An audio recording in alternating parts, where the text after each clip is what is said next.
Докато съм на бягащата пътека, да поговорим малко за твърди контактни лещи. Здравейте хора, тук ще разберете мнението ми за твърдите контактни лещи, а то е негативно. Ама негативно с големи букви. В твърдите лещи виждам само минуси и нито един плюс. Носил съм за кратко време твърди лещи и знам, че никога повече няма да сложа такова нещо в очите си. Твърдите лещи деформират силно ретината и ослабва еластичността й.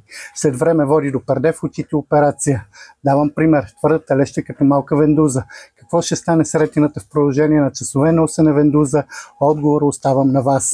Твърдите лещи понякога се свалят много трудно. Ако свалянето се задълбочи, може да ви докара до възпалено око и час при доктора, след безсънна болезнена нощ.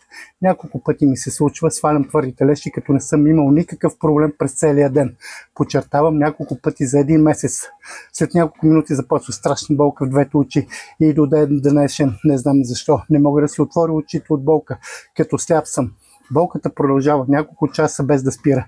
Все едно имам една шепа пясък в очите, а след 2 часа трябваше пак да съм с лещите и вече имам провалена бизнес среща с Тръмп и Илон Мъск. Или беше бал с маски. Пък и няма кой да разходи кучето, котката и папагала. Ако сте шофьор и ви застигне моят кошмар, става лошо. Ако сте в гората, някой затънте на вила, пак лошо. За мъжете, които носят твърди лещи, избягвайте да се заяждате.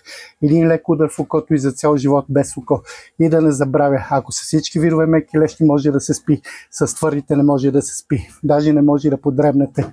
Очаквайте много подробно видео за меките контактни лещи, какво да знаят начинаещите, за да не допускат моите грешки, а за напредналите изненада. Повтарям, очаквайте най-доброто и най-подробно видео за меки контактни лещи в света. Не се шегувам. И да знаете, когато някой ютубър завършва всеки път видеята си с думите "обичам ви", значи скоро ще направим нова политическа партия, за да ви излъже.